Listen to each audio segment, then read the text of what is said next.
Hello friends, welcome to A to Z English classes. This is J. Kundan Singhania. Last video में हम लोग 12th class के English का the artist के writer के बारे, जो कि सिगा नोया जी हैं, उनके बारे पढ़े थे। इस वीडियो में हम लोग दी आर्टिस्ट स्टोरी जो है उसको आज हम लोग पढ़ेंगे। तो स्टार्ट करते हैं। दी आर्टिस्ट का मतलब कलाकार होता है। यह एक शॉर्ट स्टोरी है, लघु कहानी है, और यह स्टार्ट होता है एक लड़का सीवी से। इसके बारे में लास्ट वीडियो में भी बता चुका हूं। सीवी जो कि 12 साल का इसका उम्र है। इस लड़के की उम्र 12 ईयर से 12 साल का उम्र है। तो क्वेश्चन अगर आप इस वीडियो को अच्छी तरीके से ध्यान से लास्ट तक देखेंगे तो इस चैप्टर से जितने भी ऑब्जेक्टिव एग्जाम में आएंगे 100% क्लियर हो जाएंगे। इसलिए करके इसको जरा ध्यान से देखेंगे।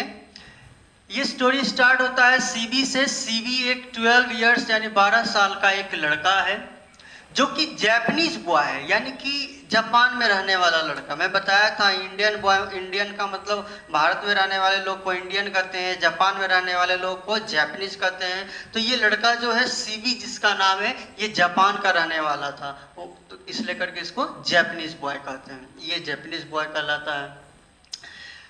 आप 12 साल की उम्र के बच्चे की क्या कल्पना कर सकते हैं?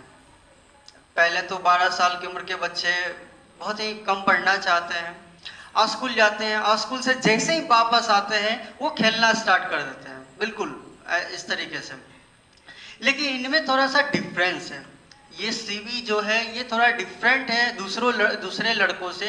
क्यों? क्योंकि ये जैसे स्कूल जाते हैं और स्कूल से जैसे ही ये वापस आते हैं तो अपने पेरेंट्स से कुछ सेन लेते हैं। अब सेन क्या होता है? एक होता है सेन और एक होता है येन। ये मुद्रा है जापान का। जैसे भारत में रुपया और पैसा होता है, उसी तरीके से जापान में भी ये मुद्रा है, सेन और येन दोनों। ये मुद्रा है, इसको याद रखेंगे। तो जैसे ही स्कूल से वो पढ़ करके आते हैं सीवी, और घर से कुछ सेन लेते हैं। सेन का मतलब समझ में आ गया होगा, यानी वहाँ का पैसा, वहाँ पर जो मुद्रा चलता है वो, उससे कुछ सेन वो लेते हैं और वो चले जाते हैं मार्केट। अब किस लिए जाते हैं ये बात उसके पेरेंट्स को भी पता होता है, उसके माँ बाप को भी पता होता है। तो वो किस लिए जाते हैं? तो वो जाते हैं कलेक्टिंग गॉड, मतलब कि गॉड को इकट्ठा करने के लिए। मतलब क्या है थोड़ा सा समझेंगे। एक वर्ड है GOURD, गॉड। ये वर्ड गॉड जो है, गॉड का मतलब ऐसे तो बोल सकते हैं, इसको ऐसे समझने के ख्याल से कद्दू बोल सकते हैं, लेकिन ये गॉड का मतलब कद्दू होता नहीं है। इसमें मैं डिफरेंस थोड़ा बताना चाहूंगा। ये क्या होता है, थोड़ा सा इसमें डिफरेंस समझेंगे। जैसे कि कुछ वर्ड मीनिंग है, जैसे कि लिखा होता है कहीं बीटर गॉड। बीटर गॉड का मतलब आप समझते होंगे अच्छी तरीके से। इसका मतलब क्या होता है? करेला। अब होता है एक होता है स्पॉन्ज गार्ड।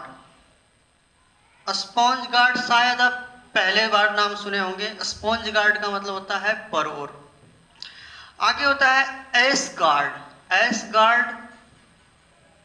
गार्ड का मतलब होता है खीरा। और एक होता है बोटल गार्ड का मतलब होता है कद्दू।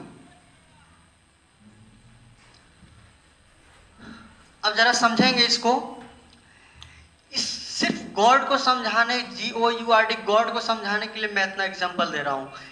सबसे पहले देखेंगे बीटर गॉड का मतलब करेला, स्पॉन्ज गॉड का मतलब परोर, एस गॉड का मतलब खीरा, बॉटल गॉड का मतलब कद्दू। एक चीज सब में कॉमन है, वो कॉमन क्या है? गॉड। इस तरीके से देखते हैं, गॉड है ये, है ना। अब सब में एक कॉमन है तो एक चीज, अच्छा ऐसे तो पंपकिन मतलब आप कद्दू पढ़े होंगे, बॉटल गॉड का मतलब भी कद्दू होता है। सब में गॉड है, ये सब में सिमिलर है, सब में कॉमन है। और सब में एक चीज और कॉमन है कि जो भी ये सब्जी का नाम हम देख रहे हैं, सब का सब उसके वो जो सब्जी होता है वो तो उसकी वो लंबा होता है। है ना। जैसे बीटर गार्ड करेला वो भी लंबा होता है, स्पॉन्ज गार्ड परोर वो भी लंबा होता है, एस गार्ड खीरा वो भी लंबा, बोटल गार्ड वो कद्दू ये भी लंबा होता है। तो ये एक तरीके से बोल सकते हैं गॉड जो है एक तरीके का सब्जी है जो कि लंबा आकार का होता है इस तरीके से। तो इसमें एक्चुअल वर्ड इसका गॉड मतलब कद्दू होता नहीं है, लेकिन मैं समझाने के लिए ऐसा बता रहा हूं। ये जापान में एक सब्जी होता है गॉड, और समझने के ख्याल से हम लोग इसको कद्दू बोल सकते हैं। तो इसका पैशन जो था थोड़ा अलग था, अलग बच्चों से। क्या अलग था, फिर से टॉपिक पे आते हैं कि दूसरे बच्चे जहां स्कूल से आने के बाद खेलना स्टार्ट कर देते हैं, वहीं ये क्या करते हैं, घर आते हैं, उसके बाद कुछ सेन यानी कुछ पैसे लेकर के वो मार्केट चले जाते हैं। किस लिए, तो कद्दू खरीदने के लिए। इनका पैशन, इनका जुनून, यहाँ लिखा हुआ पैशन, पैशन का मतलब होता है जुनून या रुझान। इनका जुनून जो था वो क्या चीज था, कलेक्टिंग गॉड। कलेक्ट मतलब होता है जमा करना, क्या चीज जमा करने का, तो गॉड, कद्दू जमा करने का इनको बहुत शौक था। होता है किसी बच्चे में, कोई बच्चे खिलौने इकट्ठा करने में अलग तरीके, वो बहुत सारे खिलौनों को इकट्ठा करके खेलते हैं, उनमें उनका मन लगा हुआ रहता है। लेकिन ये इनका मन किन में लगता था, तो गॉड को कलेक्ट करने में, यानी कद्दू को इकट्ठा करने में, खरीद के नया हर रोज जब इसको पैसा मिले तब वो क्या करते थे, कद्दू खरीद करके ले आते थे। और पढ़ते थे कहाँ, ये प्राइमरी स्कूल में पढ़ते थे। एक बार फिर से जरा सीवी जो कि 12 साल का लड़का है, जापानीज बॉय, वो 12 साल के हो गए, लेकिन फिर भी पढ़ाई किस में करते हैं, वो प्राइमरी स्कूल में, यानी कि प्राथमिक विद्यालय में। प्राइमरी स्कूल क्या होता है, तो 1 से 5 तक की जो कक्षाएं होती है, जो क्लास होता है, वो प्राइमरी स्कूल होता है। तो प्राइमरी स्कूल में वो पढ़ाई करते थे, और उनका शौक जो था, वो पैशन जो था, वो क्या चीज था, कलेक्टिंग गॉड था। इसमें ऑब्जेक्टिव बहुत सारा बनता है, इतने ही से अब ऑब्जेक्टिव में बताते जाऊंगा मैं किस तरीके से पूछा जाता है। सबसे पहले पूछा जाता है कि सीबी जो है वो लड़का है, कैसा लड़का है, इंडियन है, जापानीज है, अमेरिकन है, कैसा है, तो ये जापानीज बॉय है। ये पढ़ते किस में है, तो प्राइमरी स्कूल में। इनका पैशन क्या है, यानी कि जुनून जो या रुझान किसी चीज के प्रति ज्यादा है, वो किस चीज के प्रति है, तो कलेक्टिंग गॉड, यानी गॉड को इकट्ठा करने में। और गॉड क्या होता है ये तो आप समझ गए होंगे अच्छी तरीके से। अब ये करते क्या थे, जब भी किसी गॉड को, किसी कद्दू को खरीद के लाते थे, उसके बाद वो क्या करते थे, उसको लाने के बाद मान के रखते हैं, इसको कुछ फिगर बनाते हैं जरा। जैसे कि ये एक मान के रखता हूं कि ये एक इस तरीके से कद्दू है, मान लेते हैं ऐसा। जैसे वो खरीद करके लाते थे, वो करते क्या थे कि इस तरीके से यहां से उसको काट देते थे। काट देने के बाद हट जाएगा ये खाली रहने, और इसके अंदर जो भी बीज है, जो भी सारा चीज है, इसको निकाल देते थे इस तरीके से। उसके बाद क्या करते थे, अप्लाई करते थे। अप्लाई मतलब होता है लगाना, या उसमें लगाना होता है। तो अप्लाई करते थे क्या चीज, टी लीव्स। टी का मतलब क्या, टी लीव्स मतलब चाय पत्ती होता है। वो क्या करते थे, इसको काटने के बाद इसमें टी लीव्स दे देते थे, यानी कि चाय का पत्ती दे देते थे। ऐसा क्यों करते थे, ताकि इससे दुर्गंध ना आए। कोई भी सब्जी है उसको लाएं और उसको हम रख दिए तो 2-4 दिन 5 दिन बाद वो सड़ जाएगा, और उसमें स्टिंग आने लगेगा, उसमें स्मेल आने लगता है, एकदम गंदा स्मेल आने लगता है उससे। तो ये स्मेल ना आए इसके लेकर के वो क्या करते थे, इसमें टी लीव्स दे देते थे। टी लीव्स देने के बाद क्या करते थे, इसके पिताजी जो है सीबी के, उनको शेक पीने का बहुत शौक था। ये शेक क्या चीज होता है, जैसे आप सुने होंगे मिल्क शेक, एक तरीके का शरबत होता है जो कि मिल्क से बना होता है, मिल्क शेक। तो शेक का मतलब एक तरीके से हम शरबत मान सकते हैं, एक उदाहरण के तौर पर। जैसे मिल्क शेक होता है उसी तरीके से वो शेक पीते थे। चूंकि ये जापान के हैं तो वो शेक ऐसा नहीं होता था, वो ये शेक किस चीज का बना होता था, चावल का ये शेक बना होता था। और इस शेक पीने के बाद उस कप में जो थोड़ा सा रह जाता था, जैसे कि चाय पीते हैं जनरली हम लोग, तो प्याली के अंत में थोड़ा सा रह जाता है, तो जैसे उस प्याली में चाय रह जाता है थोड़ा सा, वैसे ही जब शेक वो पीते थे थोड़ा सा रह जाता था। उस शेक को सीबी लेकर के उस कद्दू के ऊपर अप्लाई करता था, मतलब इसको पॉलिश करता था, लगाता था इसके ऊपर में, यानी कि अंदर टी लीव्स यानी चाय पत्ती दे देता था, अब बाहर से उसको इस तरीके से पॉलिश करता था उसको। किस चीज से? सेक से पॉलिश करता था। और ये सेक क्या होता है ये आपको समझ में आ गया होगा। इस सेक को पॉलिश करने के बाद वो क्या करता था? रैप मतलब होता है क्या? उसको मोड़ना। तो रैप्ड इन ए टॉवेल, और उसको टॉवेल में यानी एक गमछा में उसको क्या करते थे? मोड़ देते थे। मोड़ देने का मतलब क्या? उसमें समेट देते थे। रैप्ड इन ए टॉवेल, एक टॉवेल में समेट देते थे उसको। कब? जब उसमें टी लीव्स दे देते थे और उसके ऊपर पॉलिश कर देते थे, उसके बाद उसको एक टॉवेल में लपेट करके एक टीन में, टीन जो होता है उसमें रख देते थे। और ये सारा चीज करते थे कहाँ? तो अपने लिविंग रूम में। लिविंग रूम मतलब क्या होता है? जहां पे वे रहते थे, जिस रूम में वो रहते थे उस रूम को, मतलब जिस रूम में जनरली हम लोग रहते हैं उसको लिविंग रूम कहते हैं, यानी जिसमें सोते हैं हम लोग। तो ये लिविंग रूम में ये सारा काम करते थे। उसके बाद उस टीन में जैसे ही रखते थे कद्दू को, फिर उस टीन को पुट इट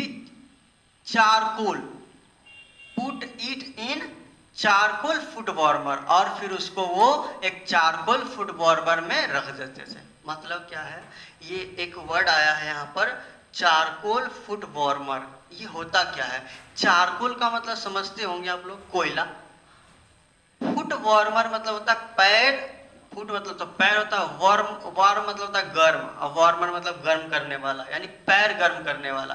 तो ठंड के दिन में जैसे हम लोग जनरली क्या है, एक बोरसी बोलते हैं हम लोग, उसको यूज करते हैं। वैसे बड़े बड़े घर में ये नहीं होता है, उसमें क्या करते हैं, घर में ही दीवार से सटे हुए एक छोटा जैसा बना दिया जाता है, और उसमें क्या है, कोयला जलाया जाता है और एक पाइप से धुआं ऊपर बाहर की ओर निकल जाता है। ऐसा फिल्मों में भी देखे होंगे, या ठंडे प्रदेशों में ऐसा, ठंडे प्रदेश जो भी होते हैं जैसे जम्मू कश्मीर, लद्दाख, ऐसे जगहों पे घरों में ये जरूर बनाया जाता है, ताकि घर जो है गर्म रह सके, और जब भी ज़्यादा ठंड की अनुभूति हो तो वहाँ पर बैठ करके हम लोग अपना पैर सेक सकें।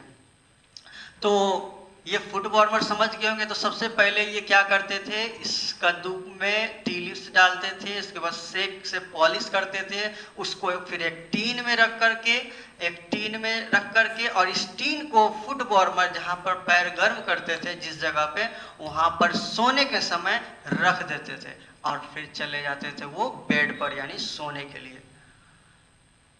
जैसे ही सवेरे उठते थे, अब देखिए उस चारकोल पर रख दिए तो टीन गर्म हो जाएगा, अब गर्म होगा, गर्म होने के बाद ये जो कद्दू है ये भी जब इसको गर्म करेंगे तो ये पिलपिला जैसा हो जाता है।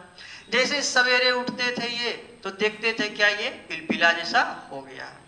फिर उसको निकाल करके फिर करते क्या थे, इस टीन से निकाल करके इसमें छेद कर देते थे इस तरीके से इसमें होल बना देते थे, और धागा इस तरीके से इसमें एक धागा दे देते थे। धागा दे देने के बाद अब इसको क्या करते थे, धूप में टांग देते थे। जैसे कि होता है ना गाँव में, कद्दू हो या कद्दू नहीं तो गोभी जरूर आप देखे होंगे, गोभी को क्या करते हैं कि उसको धागा जो है उसके आर पार करके, यानी गोभी में छेद करके उसको धूप में सुखा देते हैं।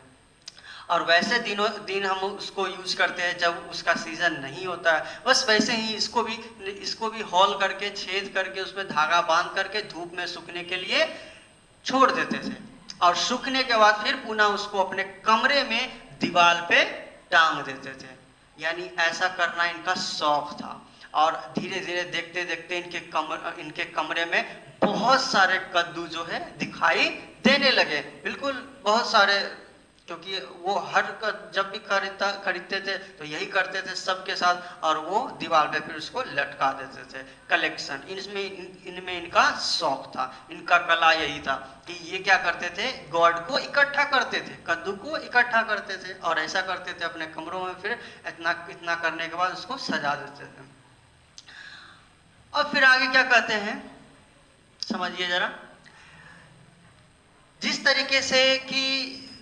तरीके से कोई ये क्या है, कि अगला है बीच। बीच का मतलब होता है समुद्र का किनारा। मतलब क्या है, जिस तरीके से कोई भी व्यक्ति जो है किसी चीज में इंटरेस्ट हो, है ना, जैसे सपोज है किसी को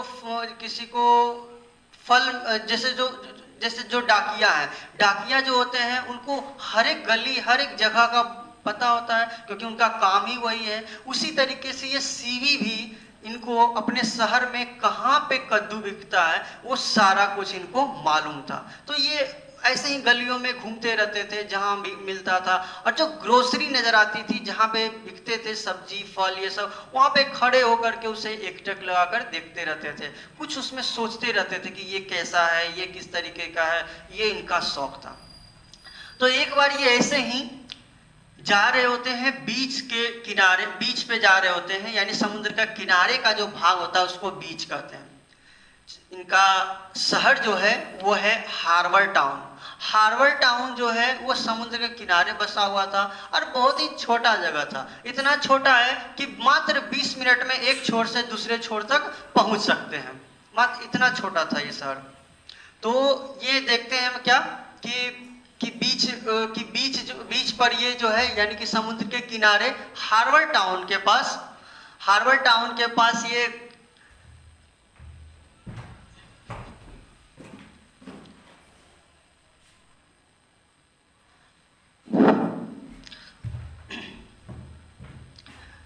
ये हम लोग बोल रहे थे बीच जो होता है वो समुद्र के किनारे का जगह होता है, और इनका शहर जो है वो हार्बर टाउन बहुत ही छोटा जगह था, जो कि मात्र 20 मिनट में एक छोर से दूसरे छोर तक पहुंचा जा सकता था। जब वो बीच पे घूम रहे होते हैं, टहल रहे होते हैं, कौन, सीवी, जब जा रहे होते हैं तब उनको दूर से दिखाई पड़ता है एक झोपड़ी, और उस झोपड़ी के पास कद्दू लटक रहा होता है। ये देख करके जैसे, और वो बहुत ही चमकीला होता है, तो शाइनिंग कर रहा होता है, तो ये देख करके बहुत ही प्रसन्न हो जाते हैं, बहुत ही खुश हो जाते हैं, और वो बहुत तेजी से उस झोपड़ी की तरफ बढ़ते हैं वो कद्दू देखने के लिए, क्या कि इतना अच्छा दूर से नजर आ रहा था उनको। जब वो बहुत तेजी से उस झोपड़ी के नजदीक जाते हैं तो वो कद्दू जो है वो गायब हो जाता है, वो दिखता नहीं। आखिर गायब कैसे हो गया कद्दू, गायब कैसे हो जाएगा? एक्चुअली वो कद्दू होता ही नहीं है। उस झोपड़ी के पास एक इंसान खड़ा होता है, उस इंसान के सिर पे एक भी बाल नहीं होता है, जिसके कारण उसका सिर चमक रहा होता है। तो वो कद्दू जिसको समझ आता है, एक्चुअली में वो एक मनुष्य का सिर होता है, वो है ना। तो वही यहाँ लिखे हैं कि पेट का मतलब सिर या गंजा सिर बोल सकते हैं। उस गंजे सिर को देख करके वो समझ रहा था कि वो एक कद्दू है। लेकिन जब वो नजदीक जा करके देखता है तो देखता है एक मनुष्य है, तो वो अपने ऊपर हंसने लगता है, मन ही मन वो हंसता है और कहता है कि कितना मूर्ख हूं मैं जो इस तरीके से कर रहा हूँ, मैं सोच रहा हूँ कि ये एक कद्दू था।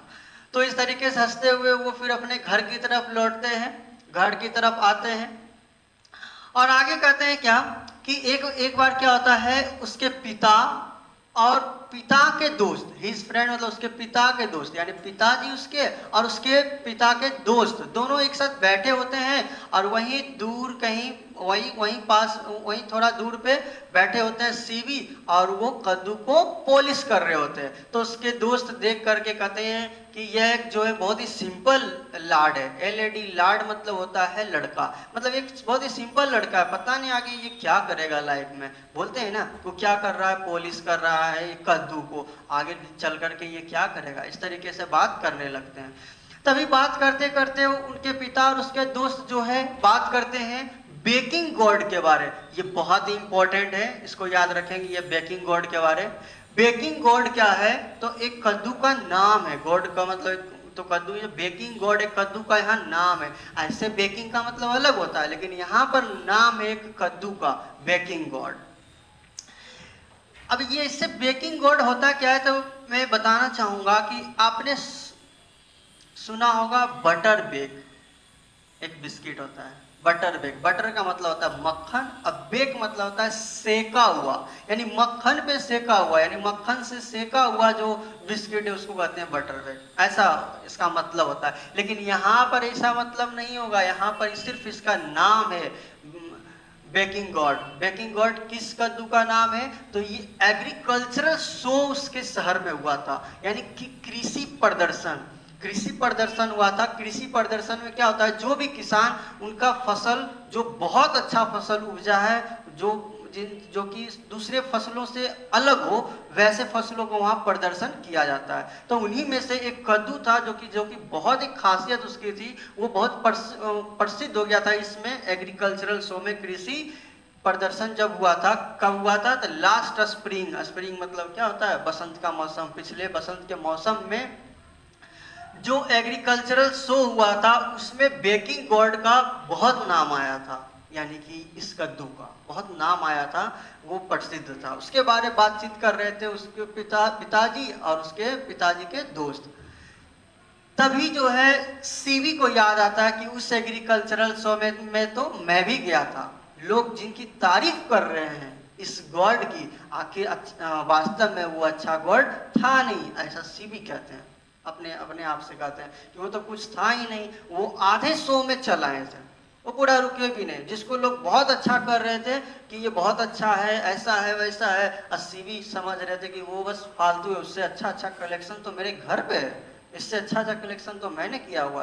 तो ये कला है कि लोग जो समझ रहे कि यही सर्वोत्तम है, तो उससे भी ज्यादा सर्वोत्तम चीज जो है इनके पास था, इनके पास। तो ये कला है किसी चीज को समझने की, किसी चीज को प्रेक्षण करने की। तो जब जैसे वो पिताजी को बोल देते हैं अपने कि वो अच्छा नहीं था, ऐसा था, तो उसके पिताजी गुस्सा हो जाते हैं और कहते हैं तुम्हें इस चीज के बारे में क्या पता ज्यादा है ना, तुम ऐसे मत बोलो, है ना। इनको डांटने लगते हैं सीवी को। आगे आगे क्या होता है कि एक बार सीवी क्या, उस समय सीवी जो है बिना कुछ कहे बिल्कुल चुप हो जाते हैं, क्योंकि उसके पिताजी बोल रहे होते हैं इसलिए करके चुप हो जाते हैं। एक दिन क्या होता है, ऐसे ही सीवी हर रोज की तरह ऐसे ही हर रोज की तरह वो क्या है कि घूम रहे होते हैं किसी गली में, अनजाने गली में। तभी उनको दिखाई पड़ता है एक ओल्ड वोमेन, यानी एक बूढ़ी औरत नजर आती है। वो फ्रूट स्टॉल लगाए हुई होती है, यानी कि फल का रेडी बोलते हैं हिंदी में। रेडी मतलब क्या, फल का दुकान छोटा जो होता है उसको कहते हैं। तो वो फल का दुकान लगाई हुई थी। वो कौन थी? ओल्ड वोमेन, यानी बूढ़ी औरत एक थी, वो फल का दुकान लगाई हुई थी। वाज सेलिंग, वो बेच रही थी। सेल मतलब होता है बेचना, वाज सेलिंग मतलब बेच रही थी। वो क्या बेच रही थी? The dried परसिमन्स। परसिमन मतलब होता है तेंदू फल, एंड ऑरेंजेस। ओल्ड वोमेन जो है बूढ़ी औरत बेच रही थी, क्या बेच रही थी? परसिमन्स बेच रही थी और ऑरेंज बेच रही थी। ऑरेंज का मतलब नारंगी, आप समझते होंगे। परसिमन शायद पहली बार आप सुने होंगे, हिंदी में होता है तेंदू फल, पहली बार सुने होंगे। लेकिन एक्चुअली में ये सिर्फ नाम है, नाम जो है तेंदू फल जो है पहली बार सुने होंगे, लेकिन वास्तव में इस फल को जरूर देखे होंगे। ये इंडिया में भी अवेलेबल है और ये एक जंगली फल होता है। जैसे कि ये आप एक छोटा सा पौधा होता है, जैसे बनफुटका नाम का आप सुने होंगे, उस तरीके से वैसे ही एक पौधा होता है जिसमें कि बड़ा बड़ा फल होता है, कुछ इतना बड़ा टमाटर के जैसा होता है, और इसके ऊपर पत्तियां लगी होती है। इस तरीके से पत्तियां लगी होती है और इस पत्तियों को हटा करके इस फल को निकाला जाता है। तो परसिमन्स जो है और ऑरेंजेस जो है, अगर आप परसिमन्स का फोटो देखना चाहते हैं कि कैसा होता है, तो आप इंटरनेट पे भी देख सकते हैं इसको। ऐसे तो अब मैं बोला एक जंगली फल होता है। तो ये क्या है, परसिमन जो है, परसिमन और ऑरेंज का वो दुकान लगाई हुई थी। कौन? वो बूढ़ी औरत। एक बार फिर से जरा रिपीट करते हैं। वो किसी गली से जा रहे थे, तभी उनको एक बूढ़ी औरत नजर आती है, वो फल का दुकान लगाई हुई रहती है। क्वेश्चन पूछा जा सकता है कि वो क्या बेच रही होती है? तब परसिमन्स और ऑरेंजेस बेच रही होती है।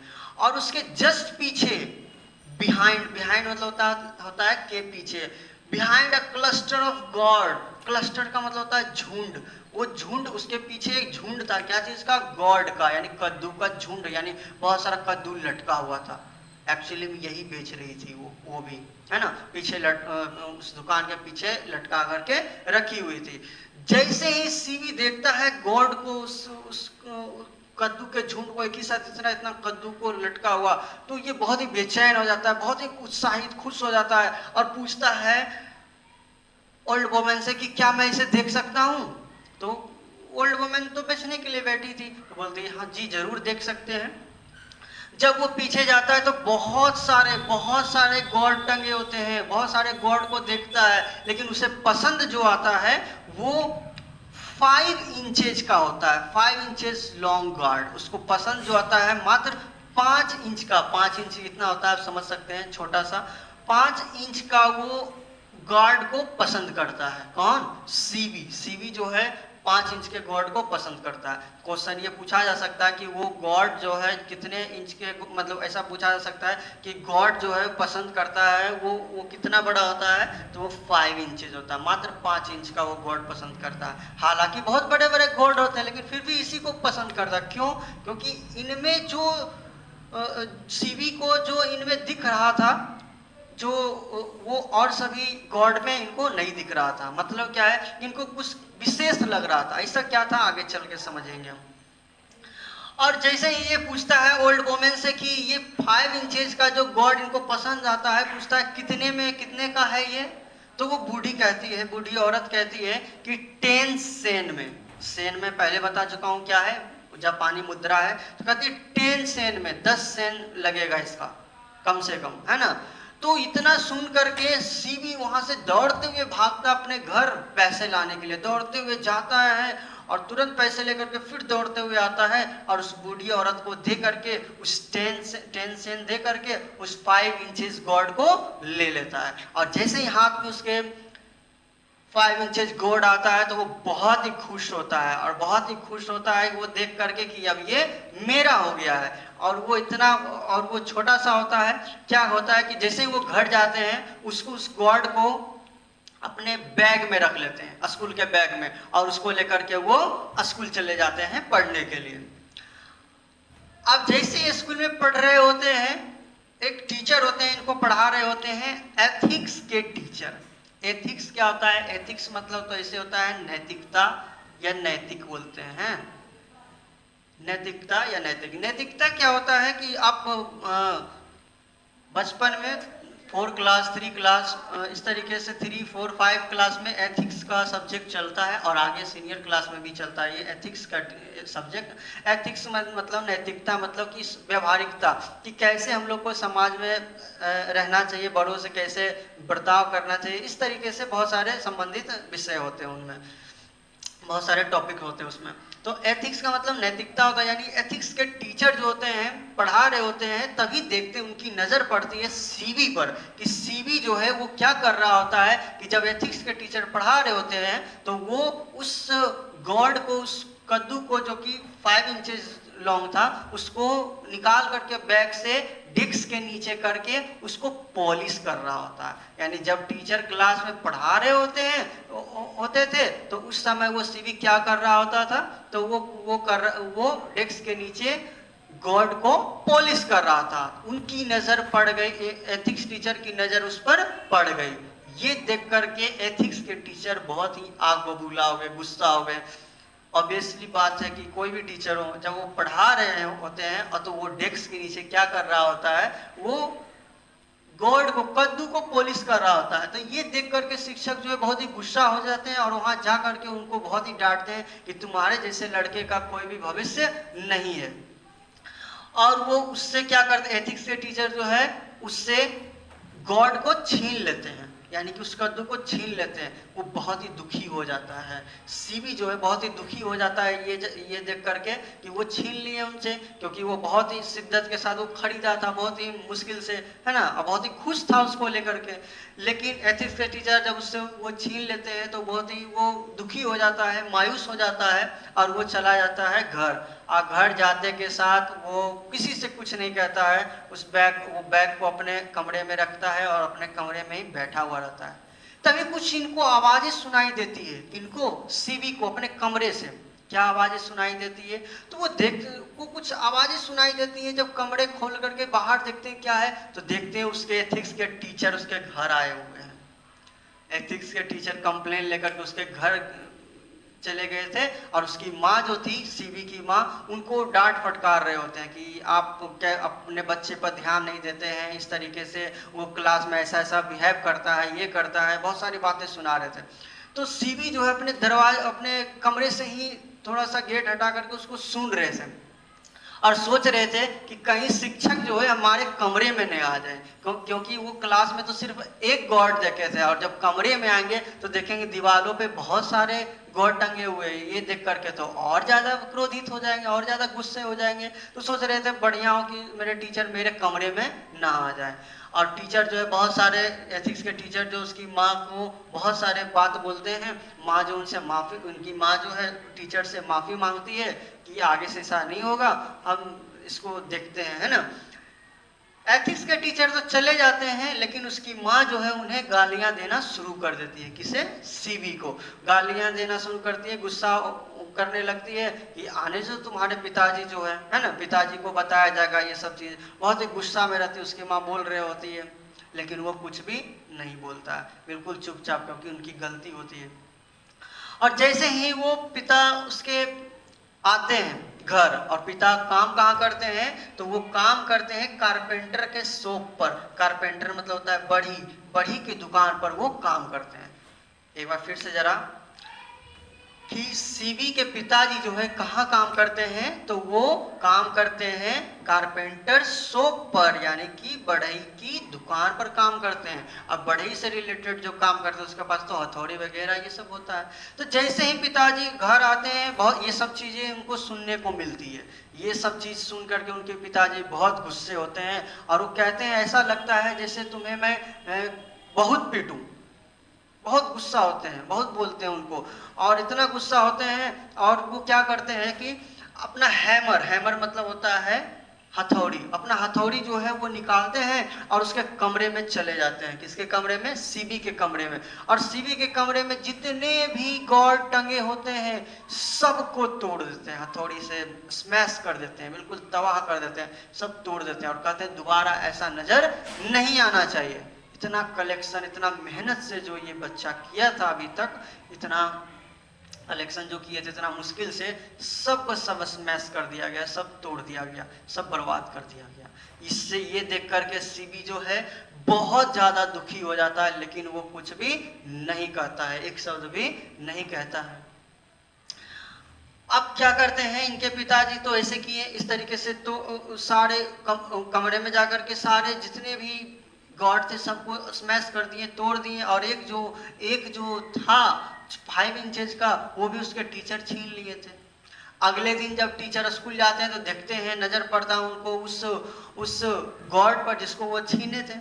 सोचते हैं इसको क्या करूं मैं, तो उसको क्या करते हैं वहाँ के पोर्टर मतलब मजदूर, स्कूल में और भी मजदूर होते हैं एक दो काम करने के लिए, गेट पर खड़ा रहना या फिर माली का काम करना, ऐसा मजदूर होते हैं एक दो। तो उसी में से एक मजदूर को बुलाते हैं वो एथिक्स के टीचर, और उसको क्या अगले दिन बुलाते हैं पोर्टर को, और उस 5 इंचेस का जो गॉड होता है उसको दे देते हैं, कहते हैं रख लो इसको। ये पोर्टर को फ्री में मिल रहा होता है इसलिए वो रख लेता है, कहता क्या होगा, फ्री में तो मिल रहा है, तो उसको रख लेते हैं और उसको अपने घर पे जाकर के टांग देते हैं, रख देते हैं उसको, उस गॉड को। अब पोर्टर जो है समय जो बीतता जाता है, पोर्टर लगभग 2 महीने बाद, वही मैं लिखा हूं यहाँ पर 2 months लेटर, यानी कि 2 महीने बाद, 2 महीने बाद क्या होता है कि he sold god at 50 yen to the curio dealer. मतलब क्या है समझिए जरा। मजदूर जो कि वो उस गॉड को लेता है, वो क्या करता है कि उसको रख लेता है घर में, और समय बीतता जाता है, लगभग 2 महीना बीत जाता है। 2 महीने के बाद पोर्टर को कुछ पैसे की जरूरत होती है, सोचता है क्या करूं, तो उसकी नजर पड़ती है उस गॉड पर, और उस गॉड पर नजर पड़ती है तो सोचता है कि क्यों ना इसको मैं बेच करके शायद इससे कुछ तांबा का पैसा मिल जाए, यानी कुछ पैसा ऐसे ही मिल जाए, है ना। इस उम्मीद में उसको उतारते हैं और चल जाते हैं बेचने के लिए। और जहां बेचने जाते हैं उस दुकान को बोला जाता है क्यूरियो डीलर, यानी जो बेचने वाला व्यक्ति, वहां पर खरीदने वाला जो व्यक्ति होता है उसको क्यूरियो डीलर कहते हैं। उस क्यूरियो डीलर के पास चले जाते हैं उस गॉड को लेकर के, और देते हैं और कहते हैं बताइए इसका आप कितना देंगे। तो सबसे पहले तो वो कहता है 5 सेन, कि मैं इसको 5 सेन दे सकता हूं। लेकिन पोर्टर जो बहुत ही चालाक होता है, उसके फेशियल एक्सप्रेशन, उसके चेहरे को देख करके समझ जाता है कि ये जरूर महंगा चीज है और ये हमको ठग रहा है। तो कहता है नहीं 5 सेंट में तो हम नहीं देंगे इसको, छोड़ दीजिए, कहीं और बेच लेंगे। तो वो जाने लगता है, तभी वो क्यूरियो डीलर कहता है नहीं नहीं रुको, हम तुमको 10 येन दे सकते हैं, सेन नहीं येन, 10 येन दे सकते हैं, लेकिन फिर भी ये नहीं मानता है। तो लास्ट में जाने के समय क्यूरियो डीलर कहते हैं कि लास्ट मैं आपको 50 येन दे सकता हूँ। तो ये 50 येन में डील पक्की हो जाती है और 50 येन उस 5 इंचेज गॉड के बदले मिल जाता है। और वो खरीदते हैं कितने में? सीवी खरीदता है मात्र 10 सेन में। सोचिए क्या कला था इनके पास, जो कि एक गॉड का जो पहचानने का इनमें जो क्षमता था वो सभी में नहीं थी। क्योंकि ये जिसको खरीदे थे 5 इंचेस गोल्ड, मात्र 5 इंचेस गोल्ड 10 सेन में, वही जो है 2 महीने बाद बिका कितने में? 50 येन में, सेन नहीं येन में, 50 येन में बिका। ये तो बहुत ही खुश हो जाते हैं पोर्टर कि 50 येन हमको फ्री में मिल गया, है ना, 50 येन फ्री में मिल गया। ये बहुत इतना ही पा करके बहुत ही खुश हो जाते हैं। लेकिन इससे भी ज्यादा खुश हो जाता है क्यूरियो डीलर, क्योंकि वो 50 येन का नहीं, उससे भी ज्यादा का होता है ये इसकी कीमत। और क्यूरियो डीलर भी अपने अगले जो होते हैं, इससे जो बड़े डीलर होते हैं उसके पास बेचते हैं। वो कितने में? 600 येन में, यानी 600 येन में बिकता है ये। यानी कि 10 येन में, 10 सेन में खरीदा चीज वो बिक जाता कितना? 600 येन में। तो ये यहाँ पे दर्शाया जाता है इनकी कला का, इनका आर्ट का, कि सीवी के पास जो गॉड को कलेक्ट करने की जो इनकी नजरें थी वो सभी में नहीं थी, है ना। क्योंकि देख सकते हैं कि 10 सेन में मात्र खरीदे हैं और उसका वैल्यू कितना था? 600 येन, यानी कि 600 येन में ये बिका। लेकिन इसके कला को कोई भी जो है प्रोत्साहित नहीं किए हैं, बल्कि और इसकी कला को जो है स्मैश कर दिए गए हैं, टुकड़े टुकड़े कर दिए गए हैं। सारे जितने भी गॉड थे सबको तबाह कर दिया गया, सबको तोड़ दिया गया और इनको हिदायत दी गई कि दोबारा ऐसा नहीं किया जाए, और ये छोड़ दिए थे। फिर उसके बाद से ये ऐसा करना, यानी कि गॉड को कलेक्ट करना। तो इसमें हम लोग, इस कहानी में हम लोग देखते हैं क्या, ऐसे एक लाइन और ये है जरा, फिर आगे ये क्या करते हैं कि पेंटिंग करना स्टार्ट करते हैं। ये छोड़ देते हैं कलेक्टिंग करना जो है, यानी कि गॉड को कलेक्टिंग करना, उसको तो छोड़ देते हैं, फिर पेंटिंग करना स्टार्ट करते हैं। लेकिन इसमें भी वो पारंगत हासिल नहीं कर पाते हैं, क्योंकि इन्हें आगे चल करके इसमें भी रुकावट आ जाती है बड़े लोगों के द्वारा। तो इस कहानी में इन शॉर्ट क्या हम देखे हैं कि एक बच्चा जिनमें की कुछ काबिलियत है, कुछ करने की, कुछ विशेष काम को करने की काबिलियत है, लेकिन आसपास के लोगों के द्वारा जो प्रौढ़ लोग जो हैं, जो बड़े लोग जो हैं, जैसे पिताजी इसके थे, माता या शिक्षक जो भी है, इनकी इस कला को, इस टैलेंट को, इस प्रतिभा को नहीं समझ सके, और इस प्रतिभा को नहीं समझ सके और उसको नष्ट कर दिए। तो इस तरीके से देखा गया कि एक आर्टिस्ट जो थे, इसलिए इसको आर्टिस्ट कहा गया है, कि एक आर्टिस्ट को, एक बच्चे की जो टैलेंट है उसको, इसकी कदर नहीं की है और इसे स्मैश कर दिया गया। आशा है कि आप लोग इस कहानी को अच्छे तरीके से समझ गए होंगे। जय हिंद।